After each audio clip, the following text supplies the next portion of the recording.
So what is it that makes Lincoln's Gettysburg Address a speech that we still read and quote from so many years later, 150 years later? One of the things, of course, is the tone of the speech. Notice that it starts off 7 years ago. I don't know if you know what a score is. It's actually 20, but it was not commonly used to indicate dates, neither then nor now. But 7 years ago, of course, would be 87 years.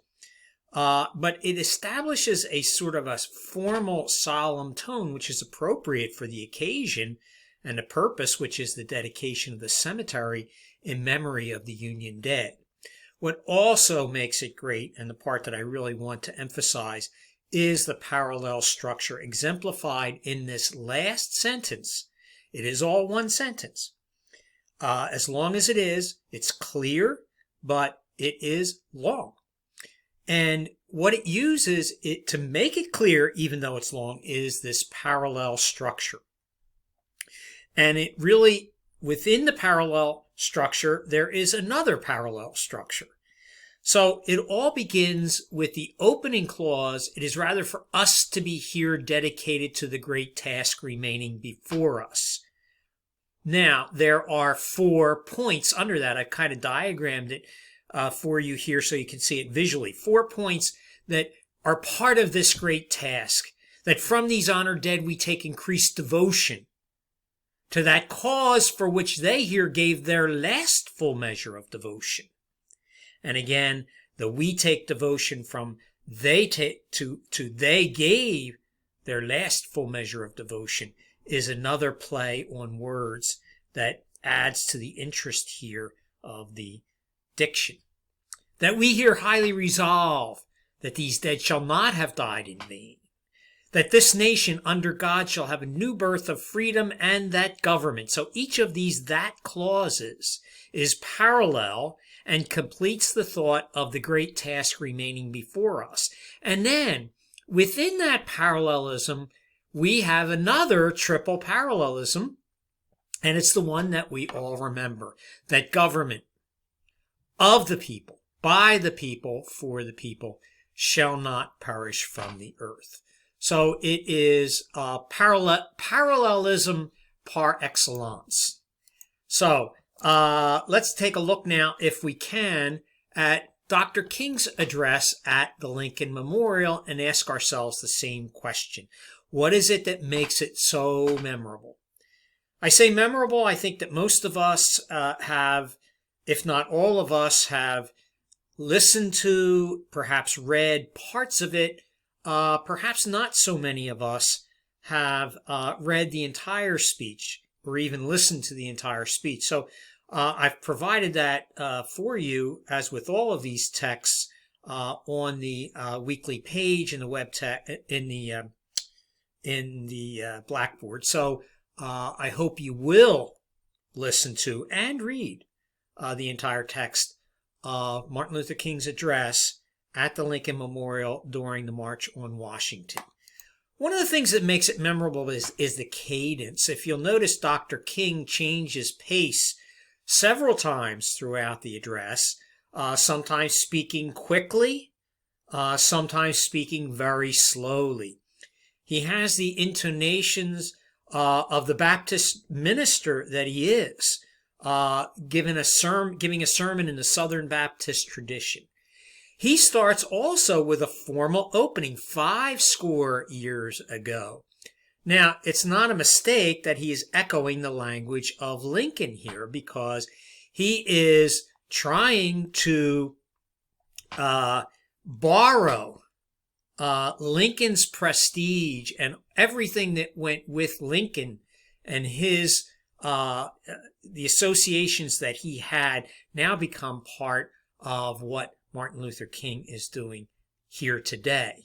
So we have that formal opening, and then in the course of the speech, another technique that Dr. King uses is to use biblical allusions.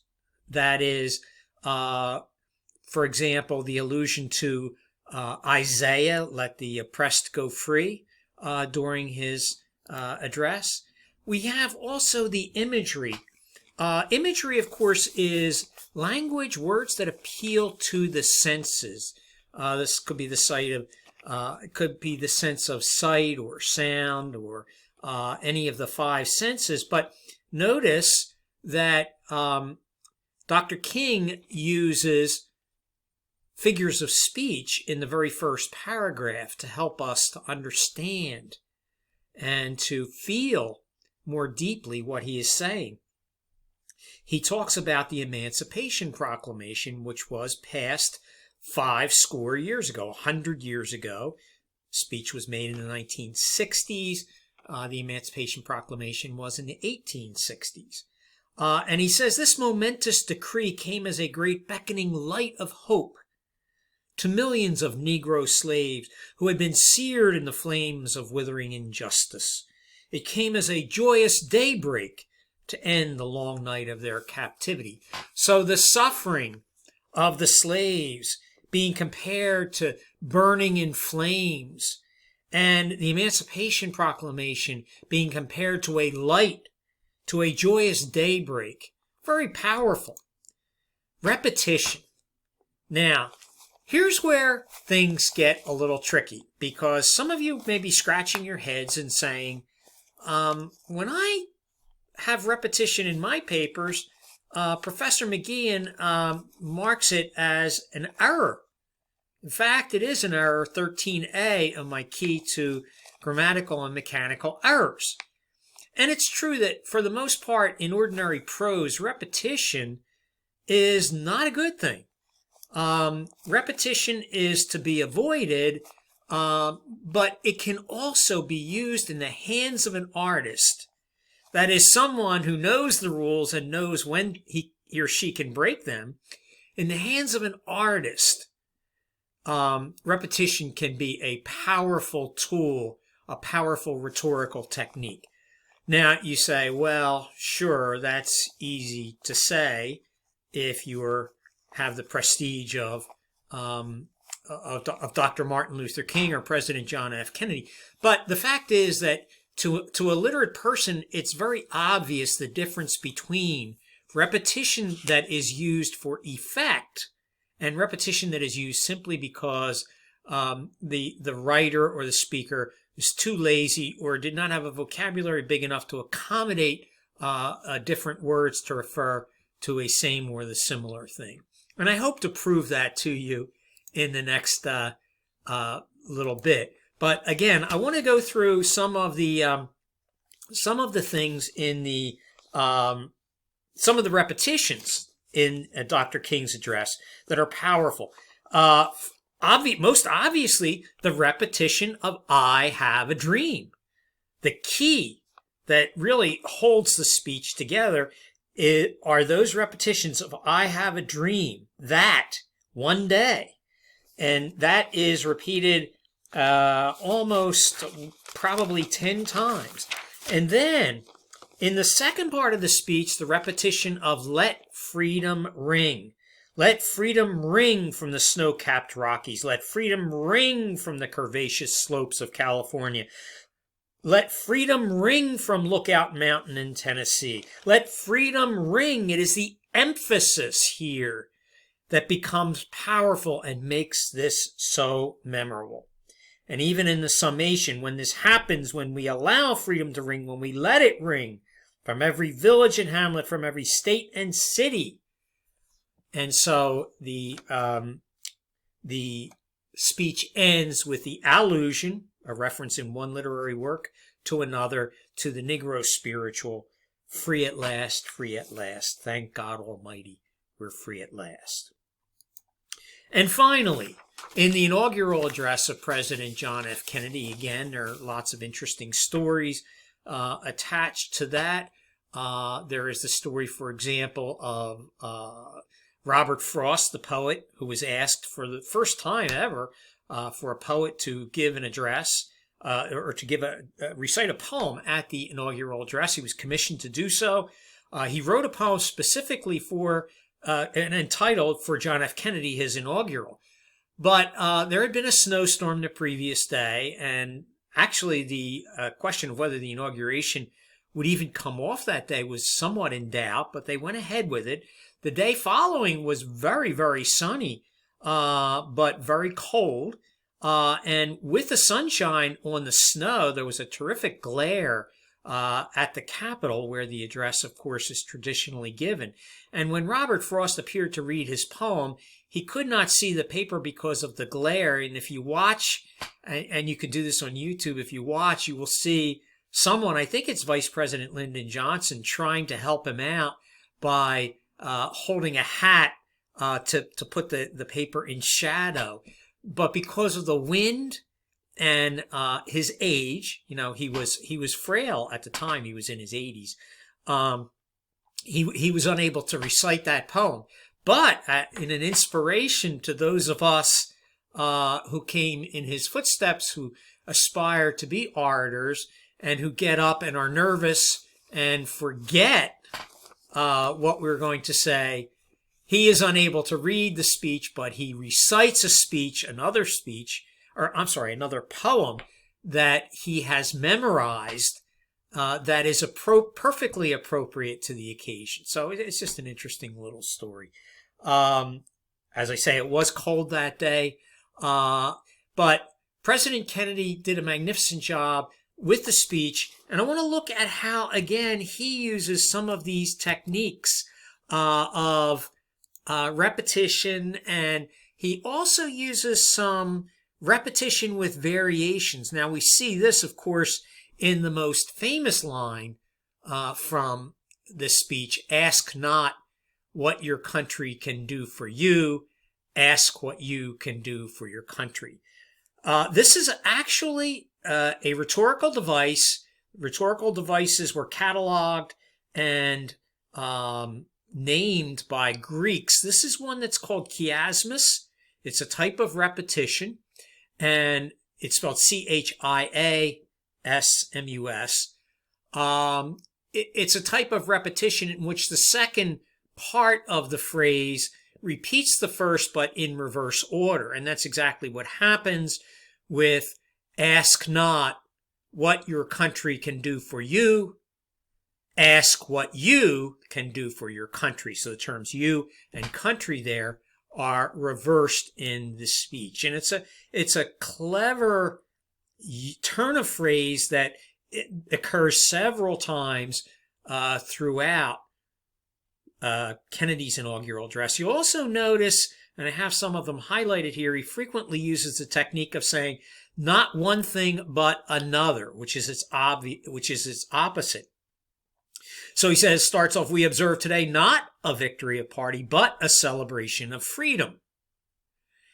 And in the third paragraph, he talks about the belief that the rights of man come not from the generosity of the state, but from the hand of God.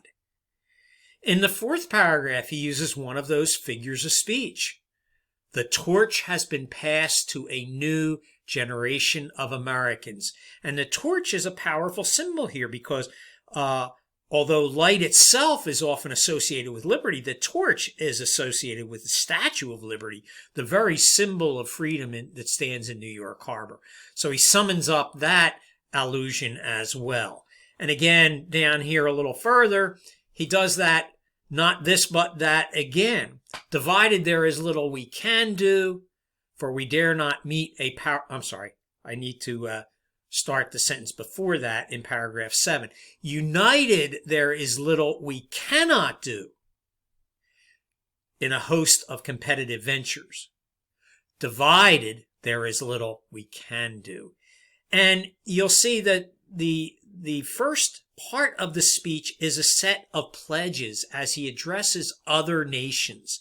And each one starts off with to those new states whom we welcome to the ranks of the free, in paragraph 8. To those people in the huts and villages of half the globe struggling to break the bonds of mass misery. In paragraph 10, to our sister republics south of our border. In paragraph 11, to the World Assembly of sovereign states. And finally, to those nations that would make themselves our adversaries. And again, that rhetorical of not this but the rhetorical device of not this but that, talking about our enemies. We dare not tempt them with weakness, for only when our arms are sufficient beyond doubt can we be certain beyond doubt that they will never be employed. So the artful use of repetition is very powerful. In beginning around paragraph 15, he talks about cooperation so that we can stay the threat of nuclear war. He talks about how we have we have the power to do the greatest things, but we also have the power to destroy the world. So he says, so let us begin anew. Let both sides explore what problems unite us instead of belaboring those problems which divide us. Let both sides formulate proposals. Let both sides invoke the wonders of science. Let both sides unite, etc., etc. And if you go through the speech, you'll just find that it is replete with these kinds of rhetorical techniques that add smoothness on a sound level, but also add power to this great speech that is, again, like so many others some of the others that we've read, is still quoted today. The ask not what your country can do is paragraph 26, the third from the last, but preceding that is another equally eloquent plea to my fellow citizens of the world. Ask not what your country will do for you, but what together we can do for the freedom of man. Finally, I have included another speech, which is not the, I don't characterize as one of the greatest speeches ever given, but if you've ever been to a commencement speech, as I say again in my notes, if you have heard one commencement speech, you think you've pretty much heard them all. But this is a speech by a teacher at the Wellesley Academy in Massachusetts. He actually happens to be the son of a famous writer, David McCullough. This is David McCullough Jr., a faculty member there at Wellesley High School. And the title of his speech is "You Are Not Special." And I included it because I think it makes for an interesting discussion. And that's the discussion that we're going to have in our Blackboard discussion board this week. So I look forward to hearing your comments on Mr. McCullough's graduation speech. This week we have a chance to read and to actually see some great political speeches from great Americans. First of all, we have the Gettysburg Address, which was delivered, of course, by Abraham Lincoln in Gettysburg, Pennsylvania, not that far from here. It's a speech that has gone down in history and is still read, has almost become part of our language because some of the phrases that are used. You can see the full text under Readings in Blackboard, and you can also hear an actor, Jeff Bridges, read the Gettysburg Address. Two of the other speeches, the inaugural address of John F. Kennedy and the speech at the Lincoln Memorial by Dr. Martin Luther King Jr., you'll be able to see as they were originally given. Each of these addresses has some interesting stories attached to them. As far as the Gettysburg Address is concerned, there is some folklore that suggests that Abraham Lincoln wrote the speech on the train from Washington to Gettysburg on the day of the dedication of the Gettysburg National Cemetery. And so that it was just a sort of a last-minute thing that he popped out of the top of his head. And so that's sort of an inspiration for all of you who wait till the last minute and say you do your best work then. However, historians today do not believe that is true, and they to say that that this was just a quickly, hastily put together piece of work is to ignore the craftsmanship and the style that we're going to examine right now. There's also an interesting story that this speech, of course, is only about 3 minutes, less than 3 minutes long. In the 19th century, when all the different media that we have today was not available, there was a tradition of oratory. People went out to hear speeches. It was a form of entertainment. And so you had great orators such as Everett Hale, who were known for going on tours and giving lectures. And Edward Everett Hale was invited to Gettysburg to give an address with Lincoln, and he appeared prior to Lincoln. And he spoke for, I'm not sure how long, I believe it was a couple of hours, and left the stage then to great applause. And then, of course, Lincoln comes along. Lincoln, obviously, in terms of physical appearance, not the most prepossessing man, a modest man, too, in his way, but following the great orator, gives a speech that's over in less than 3 minutes. Now, the story goes on to say that the crowd did not react when he finished. There was not much applause, not much cheering. And it was interpreted by some at the time that the crowd expected more, that they wondered, where's the rest? And that they were not impressed. But historians today tend to a different interpretation, which is that they were really taken aback by the power of what Lincoln had just said, and were perhaps more stunned by the eloquence of the speech than by its brevity.